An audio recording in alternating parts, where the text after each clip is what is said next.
J'espère que vous avez vu des bonariens qui sont en train de communiquer qu'au nom du président Alpha Condé. Vous connaissez l'un des candidats, Yero Baldé, un des collaborateurs du président Alpha Condé. Plus de 30 ans, il accompagne le président Alpha Condé. Yero Baldé qui est candidat à l'élection des putschistes là. Mais il y a des gens, pour chercher des militants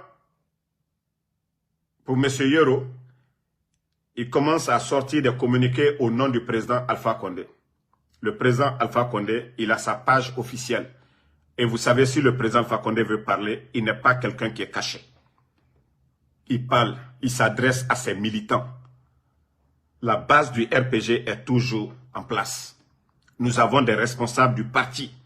Le président Alpha Condé n'a même pas besoin de faire un communiqué pareil d'après ces voyous-là. Monsieur Yero, c'est quelqu'un que nous respectons. Et même quand il a démissionné dans le gouvernement, il ne s'est jamais attaqué au gouvernement d'Alpha Condé jusqu'au jour d'aujourd'hui. Donc, ceux qui communiquent pour Monsieur Yero, arrêtez un peu vos blabla. Arrêtez un peu vos blabla. Le président Alpha Condé n'a pas donné l'ordre à qui que ce soit pour soutenir Monsieur Yero Baldé. Chaque militant du RPG est libre. On ne force personne. Mais arrêtez de mentir pour dire que le président Alpha Condé a donné des ordres. Ce n'est pas vrai. Voilà. Et d'ailleurs, il y a ce communiqué du parti. Je vais lire pour vous. Voilà. La direction nationale du parti, l'alerte circulaire, toutes les structures organiques du RPG Arc-en-Ciel, comité central, bureau politique national, bureaux nationaux, jeunes, femmes, corporations, sages, cadres, anciens combattants, transporteurs, coordination régionale et préfectorale. Le 25 décembre 2024, les forces vives de Guinée ont officiellement réitéré leur décision de ne plus reconnaître la junte actuellement au pouvoir. À cet effet, elles ont exigé son départ dès janvier 2025. Depuis cette date, aucun signe d'apaisement ni de volonté de dialogue sincère n'a été observé. En conséquence, le RPG Arc-en-Ciel, par le biais de sa direction nationale, informe l'ensemble de ses structures organiques qu'aucune consigne particulière n'est donnée aux militants concernant l'élection présidentielle prévue le 28 décembre 2025, conformément à la position exprimée par les forces vives de Guinée. Le parti n'est en aucune manière engagé dans le déroulement des activités initiées par la junte. Aucune application ni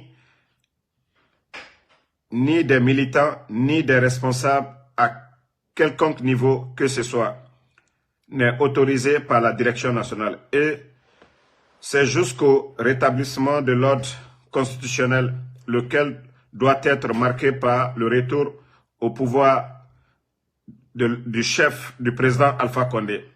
Voilà, donc le bureau national du RPG. Ça, c'est la lettre.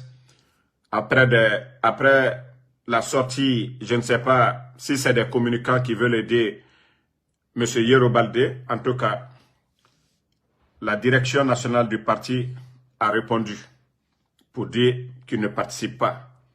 Les forces vives ont exigé le départ et ne reconnaissent plus le CNRD. Donc rien n'a changé. Ceux qui veulent raconter des tralala là-bas, que le président Alpha Condé a donné des consignes là-bas, ce n'est pas vrai. Et comme je vous ai dit, nous ne sommes pas en guerre avec M. Yero Baldé. Nous le respectons. Et voilà. Mais pour l'instant, il n'y a pas de parti prise pour dire que voilà, le RPG n'est pas là. Ils ont donné des consignes pour soutenir. Je vous ai dit, ces élections, si Mamadi réussit à les organiser, personne ne va gagner. Vous avez vu les sous-préfectures. Doumbouya a donné des 4x4 au sous-préfet. Les préfets sont nommés par Mamadi. Les gouverneurs, les chefs de quartier par le pouvoir de Mamadi. La police, la gendarmerie, les forces spéciales aujourd'hui. Tout est Mamadi Doumbouya. Vous pensez que le putschiste Doumbouya, il va organiser des élections et que ces civils-là ont une chance? Non, non, non. Je vous ai dit, c'est ensemble que nous pouvons faire partie Doumbouya. Rappelez-vous, lors de son interview avec Alain Foka lui a posé la question. Vous avez peur de quoi? Il a été clair. Il dit de la révolte populaire. Et c'est ensemble que nous allons faire partie Mamadi Doumbouya. Mais comme certains pensaient qu'ils étaient malins que les autres, les Ousmane Kaba, les Lansana Kouyaté, aujourd'hui ils sont où? Vous voyez comment on les a humiliés? C'est bien même de dire que le RPG, l'UFDG, ils sont suspendus.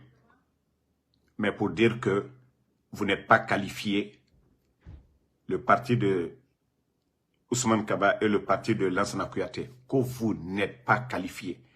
Les autres, on les a suspendus. C'est qu'ils respectent tout. Mais eux, ils ont pris la décision de les suspendre. C'est la différence. Mais quand on vous dit, venez ensemble, nous allons faire partie de ces bandits-là, vous pensez que, ah non, non, non, il faut caresser. Et Mamadi est venu par la force, par la violence. Et vous savez ce qu'il a fait le 5 septembre. Mamadi, il ne comprend rien si ce n'est pas le rapport de force. Finkari, il est venu à travers les armes. On dit celui qui règne par les armes, périra par les armes. Et le peuple doit demander le départ de Mamadi, aussi simple que ça. Et c'est ce qui va motiver les autres militaires, de la manière dont lui, il a renversé le pouvoir d'Alpha Condé. Et c'est comme ça, ils vont renverser son pouvoir. Mais il faut les voir maintenant, on va faire recours à la Cour suprême. Vous n'avez rien compris. Vous pensez qu'il y a justice? Vous avez même vu les magistrats, les décisions. C'est Mamadi qui nomme tout le monde. Tous ceux qui sont là-bas, c'est Doumbouya. Depuis qu'il est venu, la justice guinéenne, il a tout modifié. Ce sont les hommes de Mamadi. On les demande.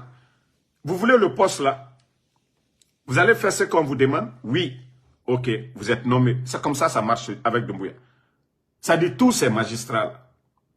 Mamadi, il les demande. Vous allez faire ce qu'on nous demande. Oui, c'est fini. Ça est béni, oui, oui. Vous allez revendiquer quoi? Je vous dis, seul le rapport de force. Il est venu par la force. Et nous devons appliquer la force aussi.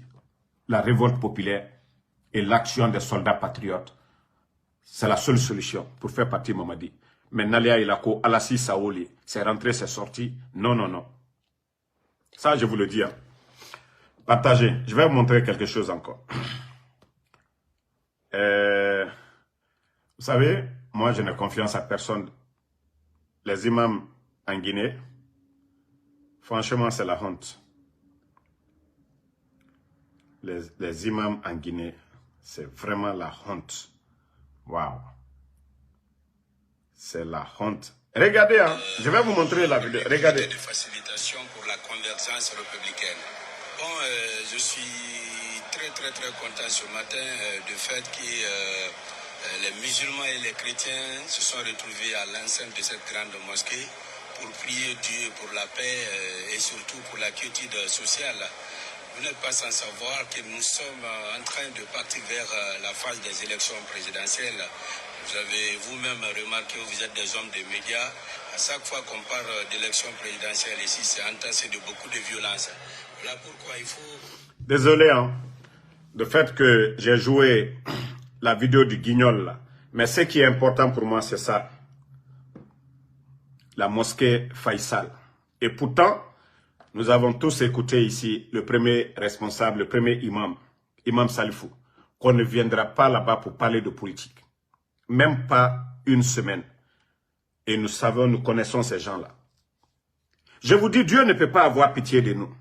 On peut modifier la constitution nous-mêmes, nous les êtres humains. Les 15 dernières années, là, nous avons connu combien de constitutions en Guinée? Mais le Saint-Coran, ça, on ne modifie pas. La Bible des chrétiens, là, ça aussi, c'est intact. Et je vous ai dit, chaque fois dans mes vidéos, j'ai un grand respect pour les chrétiens de Guinée. Parce que ces genres de démagogie, Vous n'allez pas voir ça dans les églises. Vous n'allez pas voir un archevêque à Conakry, l'archevêque de Conakry, aller à l'église parler de ses futilités. C'est seulement les musulmans. C'est-à-dire vous jouez avec la parole de Dieu.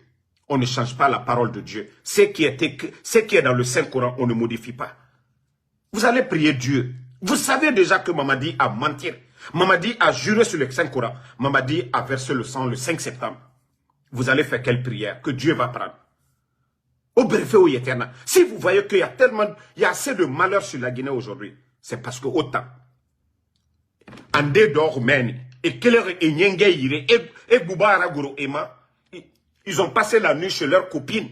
Parce que la majeure partie des responsables du CNRD aujourd'hui, leur femme est à l'étranger. Ils quittent les chambres de leurs copines, viennent s'asseoir là-bas. Ils n'ont même pas pris l'abolition. Autant nom de colon. Mais Ouara, quel phénomène. Vous connaissez la vérité. Jouez. Dieu n'est pas pressé. Hein. Dieu n'est pas pressé.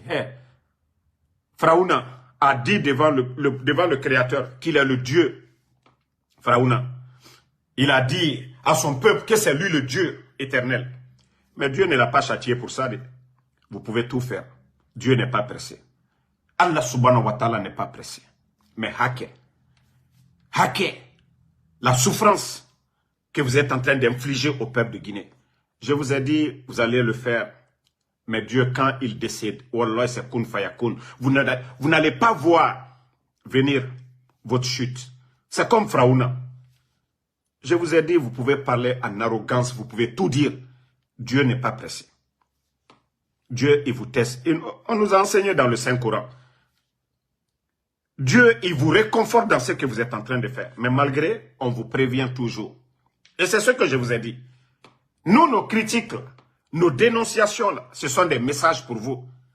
Mais si vous ne tirez pas les leçons, jusque vous allez continuer à faire du mal, et comme vous êtes en train de le faire, lorsque vous prenez le papa de Babila aujourd'hui, qui est quelque part entre les quatre murs, ce vieux qui se demande pourquoi je me retrouve ici, c'est le père de Babila qui doit payer pour son fils. Babila n'est pas un enfant. Est-ce que c'est Ousmane Niolé qui doit payer pour Fatou Niolé?